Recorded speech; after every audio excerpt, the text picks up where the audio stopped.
Did you get yourself a new microphone, but it doesn't sound good out of the box, or it sounds like this? Microphones usually don't sound good straight away. You need to tweak them just a little bit with some filters, and then they will sound really, really good for your streams, and you will have no problem. Even when you scream or you talk quietly, you can adjust all of those settings, and I will go through them today. If you guys don't know, my name is Agent. I'm a Twitch partner. I stream every single day except Sundays. Link down in the description below. I would love to see you there. If you can stop in, say hi, it would mean a lot. So back to the video. Microphone filters. Why are they good and why should you use them? First things first, microphone out of the box will have a lot of background noise. The filters won't be applied, obviously, so when you scream a lot, your viewers will just have their eardrums exploding every single time. And if you talk quietly, they won't be able to hear you. So we're gonna go through some of the basic OBS filters and why you should use them. And then if you guys like this video, if you drop a like, and you let me know down in the comments as well, I will make some more advanced microphone filter guides and all of that stuff. So first things first, how do you actually add OBS filters? Most of them are actually inside the program itself, so you don't have to download any third-party stuff. That's pretty advanced. For the beginners, all you have to do is just install OBS, Streamlabs, or Stream Elements, or OBS Studio. It doesn't matter. They all work the same. So go to OBS. I'm going to show you right now, and then I'll show you where to go and how to add the filters and how to adjust them as well. So now that we are in the OBS, you can go to your microphone. In the bottom right, you'll see your audio mixer. All you have to do is click on the cogwheel right here, and then you click on filters. Once you click on these filters, you will not see anything over here because you don't have any filters added. So how do you actually add these filters? You go plus over here. You can add all of them right, over here, obviously. So I will go through them and show you why they're good and why they're not good. So let's get to them right now. We have the first filter, which is like one of the more important ones. It's called noise suppression. How this filter works is if you have it on, it suppresses the background noise, your clicks, your keyboard clicks, your mouse clicks, your punches. If you rage a lot and you punch your disc, everything vibrates, and that makes a lot of noise into the viewer's ears and all of that. So having that on basically kills the noise in the background. A really good thing about noise suppression is that if you own an NVIDIA graphics card, you have this thing called NVIDIA RTX Voice, which basically has AI programming and AI filters built in. So it works really, really good. If you have a good GPU, like 20 series, 10 series, 30 series, it will work no problem. All you have to do is click on the method and then enable RN noise. It's good quality, but more CPU usage. So it's gonna use a bit more of your CPU. If you have a decent CPU, that shouldn't matter. It doesn't use it that much. If you have a really budget CPU and you wanna save on everything, I would recommend going for Speaks. And over here, you can adjust the suppression levels. Mine is set to -33. This all basically works on everyone differently. So if you live in a very noisy room or a noisy apartment, you need to adjust this left and right to see what works for you, what doesn't work for you, when your mic starts cutting out and all of that. If you want to test it out yourself, you could go right over here to your OBS, and then if you go to the actual advanced filter, so if you go to your audio mixer, you click on the cogwheel again, you click advanced audio properties. Over here, you can actually enable monitoring, which what that means is that you'll be able to hear yourself in the headphones when you speak, so you can adjust the mic filters in real time without going live and then listening to yourself and all of that. So all you do is go to your microphone, monitor, and then monitor end output. You click right here and you'll be able to hear yourself all the time when you speak. So you can adjust all these different settings yourself how you like. And then when you finish, all you do is go to the microphone again and then monitor off so you don't hear yourself again. So back to the noise suppression. I highly, highly recommend RN noise. As you can see, it has nothing to change. It is all AI programmable. So it all, like, your computer decides what's background noise, what's not. It's really, really good. You can see some tests on other YouTube channels, on other videos, how they do it. They basically like slam the hammer. They have a fan. They have a bunch of different things, and microphone does not pick up anything or lose quality. It's insanely good. I don't know how it works. It's just magic. So highly recommend this, or you can go for Speaks and then adjust these volumes or these levels depending on your room and how it works for you.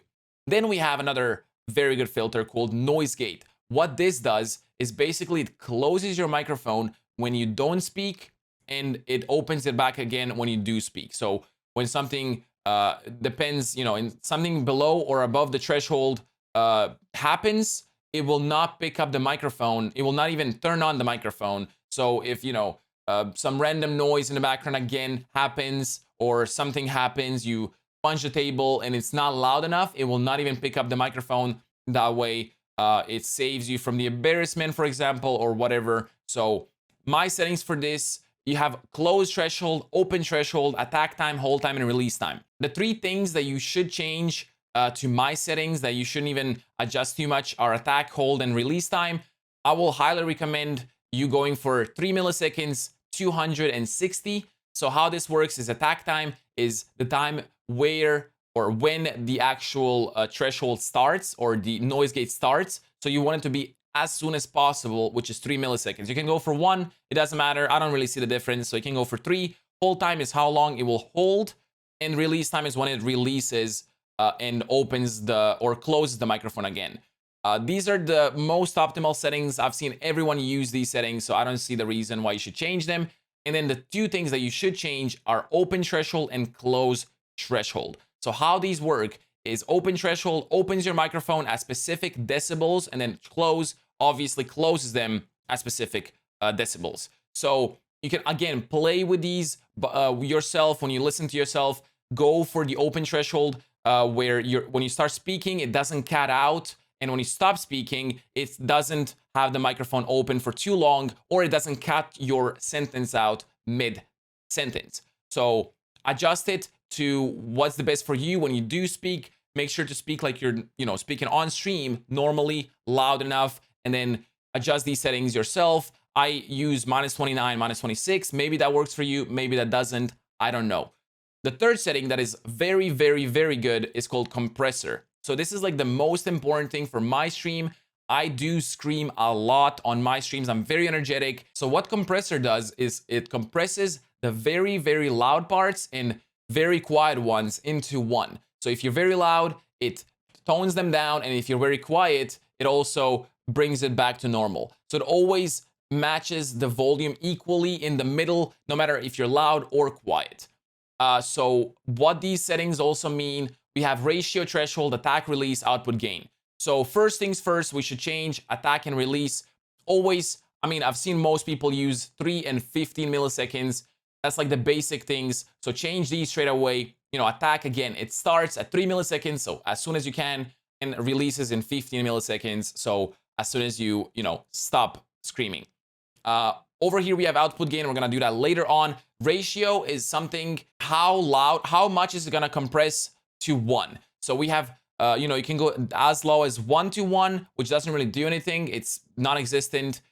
You can go 2:1 or 3:1. If you're a very loud person, I would recommend going up to 4, which is like too much. It does lose quality, obviously, when you do, overuse it. It is going to ruin your microphone quality completely. So I would recommend going in between 2 and 3, maybe, 2.5, 3. That's like a sweet spot from what I've seen from my voice. So you can try to like scream very loud, and then you'll see that if your microphone starts speaking, then it's not set up good. Make sure to, do it again. Threshold is basically when the compressor kicks in at what specific decibel. So make sure to always look at your microphone chart or microphone bar. Make sure that your microphone is in yellow, maybe barely in red. If it goes above that, then your microphone is peaking, and that is not good. That is not good at all. It is ruining your microphone's quality, and your viewers' ears are exploding. So make sure that your microphone is always in like yellow and barely in red, maybe like 1 decibel in red. So try that again, move the threshold up and down. I feel like the sweet spot is always like -22, -19, depends how loud you are, how loud you're not. And then ratio, again, scream a lot. You'll see if your microphone goes loud. If, for example, for my voice, if I scream a lot, it still stays in around -10 decibels. So if I talk quietly, like this, I talk very quiet, it's still in the same. So if I scream, it's still around minus 10 decibels. So I feel like that would be the best for you as well. Try to play with it. Again, when you use compressor, the microphone will get a bit quieter. So that's why there's output gain. So you can use the gain to get more volume onto your microphone when you lower it down with the compressor. So use that gain to get it back to like yellowish, and then you should be fine. Again, make sure not to peak. That's a no-no in the microphone setup. Never ever peak. It's the worst thing you can do. One last thing we should use and we should check out is called limiter. So what limiter does is it limits your microphone from not going above a specific threshold so it doesn't peak. Again, compressor does that, but limiter does it as well. You can't really go wrong with both. Limiter, basically what you should do right here is go to threshold, set it to -1. That's like the best way to set it. So you never go -1. There's no point. And then release 60 milliseconds. These are the sweet spot settings. Use those and you should be good to go. You can always press the eye icon to enable and disable so you hear the difference between before and after. I don't have any of these on right now because I'm using a Go XLR and it has built-in filters into the actual mixer. Obviously, I use these when I use my old microphone and when I use my old mixer. So I used these filters right here. That's why I have them obviously in my OBS. So make sure to use all of these settings, check them out. Let me know if you do like them, if you have any problems with them, what's happening and all that. Let me know down in the comments below. I will try to help you out and fix them for you. If you did like the video, make sure to drop a like, comment, and subscribe. And if you don't know, as I already said, I do stream on Twitch every single day except Sundays. I would love to see you there. Stop in, say hi. It would mean the world. Drop the follow, and I'll see you guys in the next video. Peace out and have a good one. Bye-bye.